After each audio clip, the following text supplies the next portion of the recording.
Welcome to మెగానెన్ TV. నాణ్యమైన కూరగాయల్ని అందించడమే లక్ష్యంగా ఏర్పాటు చేసిన మోడల్ రైతు బజారు మందుబాబులకు అడ్డాగా మారింది. అందులో క్రయ విక్రయాలు జరగట్లేదు.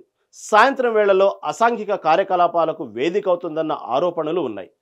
రైతులు కొనుగోలుదారులకు అనువుగా ఉండేందుకు మండల కేంద్రంలో నడి బొడ్డున 2018లో 30 లక్షలతో నిర్మించిన రైతు బజారు అలంకారప్రాయంగా మారింది. నేడు గొర్రెల దొడ్డికి నిలయమైంది. ఎలక్ట్రికల్ పరికరాలు దొంగల పాలైనాయి. నిరుపయోగ స్థితిలో మందుబాబులకు అడ్డగా మారిన రైతు బజార్పై స్పెషల్ స్టోరీ.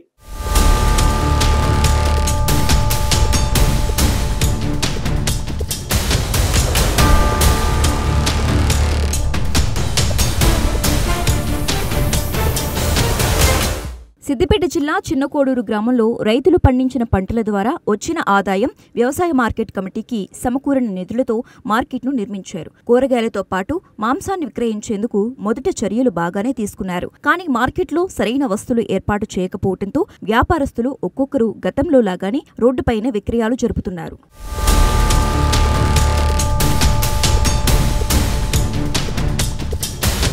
ప్రతి వారం 2 రోజులలో మాంసం విక్రయాలు జోరుగా సాగుతుంటాయి.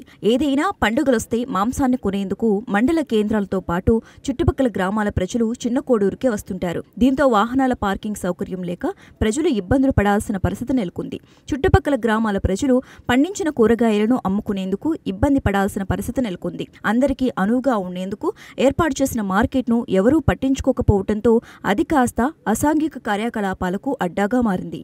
మా పేరు ఆనందం, మాది చిన్నకోడు గ్రామము. మన మాజీ మంత్రివర్యులు హరీశ్రావు గారు 2018లోనే మా వ్యవసాయ ఈ కూరగాయల మార్కెట్ అంచనా 30 లక్షల అంచనాలతో నిర్మించడం జరిగింది. కావున దీన్ని ప్రజలు కూడా గ్రామస్తులు కూడా పట్టించుకోవడం లేదు. నిరుపయోగం ఉన్నది. కూరగాయలైనా మటన్ షాపులైనా ఇందులో పెట్టుకుంటే చాలా బాగుంటుంది.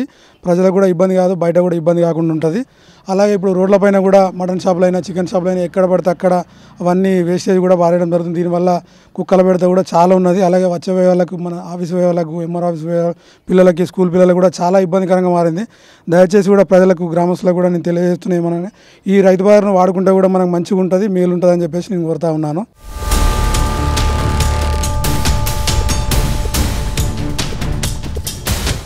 నేటికి అందులో క్రయ విక్రయాలు జరగట్లేదు. సాయంత్రం వేళల్లో అసాంఘిక కార్యకలాపాలకు వేదిక అవుతుందన్న ఆరోపణలు కూడా ఉన్నాయి. ఈ నేపథ్యంలో కూరగాయల అమ్మకాలు ఎప్పటిలాగానే రోడ్లపై కొనసాగుతున్నాయి. మోడల్ రైతు బజార్ వినియోగంలో లేకపోవడంతో అపరిశుభ్రంగా మారిపోయింది. ఇదే అదునుగా భావించిన మందుబాబులు దీనిని సిట్టింగ్కు అడ్డాగా చేసుకున్నారు. ఇందులో ఏర్పాటు చేసిన స్టాలలో ఎక్కడ చూసినా మద్యం సీసాలే దర్శనమిస్తున్నాయి. ముఖ్యంగా మందుబాబులకు పర్మిట్ రూమోల్లా మారిందని చెప్పవచ్చు. 3 షెడ్లను కూరగాయలు, మాంసం అమ్ముకునేందుకు నిర్మించగా అవి కాస్త నేడు శిథిలా వ్యవస్థకు చేరుకుంటున్నాయి. 2018లో రైతు బజార్ నిర్మాణానికి వ్యవసాయ మార్కెట్ కమిటీ నుండి 30 లక్షలు మంజూరై మాజీ మంత్రి హరీష్ రావు చేతుల మీదుగా ప్రారంభం జరిగింది.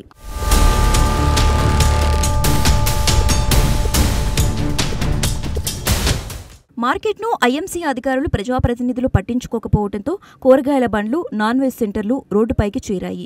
దీంతో అంబేద్కర్ చౌరస్తా, యూనియన్ బ్యాంక్ మండలానికి సంబంధించిన ఆయా కార్యాలయాలు, ప్రభుత్వ జూనియర్ కళాశాల పాఠశాలలకు వెళ్లే రోడ్డు పక్కన మాంస దుకాణాలు ఏర్పాటు చేయడంతో ఆ రోడ్లపై ప్రయాణించే ప్రయాణికులకు దుర్వాసనను తట్టుకోకపోవడం కష్టంగా మారింది. మాంసం వ్యర్థాలను రోడ్డుపైనే పడేయడంతో కుక్కల బెడద ఎక్కువైంది. రోడ్లపై ద్విచక్ర వాహనాలు ఇష్టానుసారంగా పార్కింగ్ చేయడంతో మహిళలు, ముఖ్యంగా మహిళా ఉద్యోగులు, పాఠశాలలకు వెళ్లే విద్యార్థులు అవస్థలు పడుతున్నారు. రోడ్లపై నుంచి దుకాణాలను మార్కెట్కి తరలించాల్సిన అధికారులు తమకేమీ పట్టనట్లు వ్యవహరిస్తూ ఉండటంతో లక్షల రూపాయల ప్రజా సంపద పిచ్చి ముక్కల పాలైందంటూ విమర్శలు వెల్లువెత్తుతున్నాయి. 2023 ఎన్నికల తర్వాత కాంగ్రెస్ పార్టీ ఏదైతే అధికారంలోకి వచ్చిన తర్వాత పట్టించుకునే నాదురే లేకుండా ఈ రైతు బజారు పూర్తిగా చెత్తగా మారింది. రైతు బజారు యొక్క 30 లక్షల రూపాయలు పెట్టి చిన్నకోడూరు మండల కేంద్రం ఉన్న మమేకంతో మండల ప్రజలకు ఏ విధంగా అయితే ఉపయోగపడే విధంగా 30 లక్షల వ్యయంతో ఈ రైతు బజార్ నిర్మించారు. హరీష్ రావు గారి యొక్క చొరవతో ఈ యొక్క రైతు బజార్ నిర్మించుకున్నాం. ఇప్పటి వరకు దాదాపు 3 సంవత్సరాలు మంచిగానే నడిచింది. కాంగ్రెస్ ప్రభుత్వం ఏర్పడి ఇప్పటికీ సంవత్సరం గడుస్తున్నప్పటికీ ఈ రైతు బజారును పట్టించుకునే నాదురే లేకుండా పోయాడు. స్థానిక సంస్థల ఎన్నికల్లో లేక, అదేవిధంగా ఇప్పుడు సర్పంచ్ లేక అధికారులు కూడా పట్టనట్టుగా చూస్తూ ఉన్నారు. ఇప్పటికైనా ఈ మార్కెట్ను వినియోగం తెచ్చి ఇప్పుడు ఏదైతే అంబేద్కర్ చౌరస్తా గ్రామంలో ఉన్న అంబేద్కర్ చౌరస్తా నుంచి ఇప్పుడు కూరగాయలు అక్కడ అమ్ముకుంటూ ఉన్నారు. మటన్ షాపులు కూడా అక్కడ బాగా అయినాయి. కుక్కల బెడద కూడా ఎక్కువైపోయింది. ఇప్పుడు మనం ఏదైనా అధికారులు వెళ్ళాలంటే ఆ రూట్ నుంచే వెళ్ళాలి, స్కూల్లోకి వెళ్ళే కూడా ఆ రూట్ నుంచే వెళ్ళాలి. దయచేసి అక్కడ ఉన్నటువంటి బండ్లు కానీ మటన్ షాపులు కానీ కూరగాయల బండ్లు కానీ ఏదైతే వారి సొంత పొలాల్లో పండించుకున్న రైతులు కానీ వాళ్ళందరినీ కూడా ఇక్కడ షిఫ్ట్ చేసి మొత్తం క్లీన్గా చేసి అధికారులు చొరవ తీసుకొని వారందరినీ కూడా ఇక్కడే అమ్ముకునే విధంగా ఏర్పాటు చేయాలని ఏ విధంగా అయితే చిన్నకోడూరు మండల కేంద్రంలో గురువారం రోజు ప్రతిరోజు సంత జరుగుతూ ఉంటుంది ఆ సంత కూడా ఇందులో ఏర్పాటు చేయాల్సిందిగా అధికారులను కోరుతూ ఉన్నాం.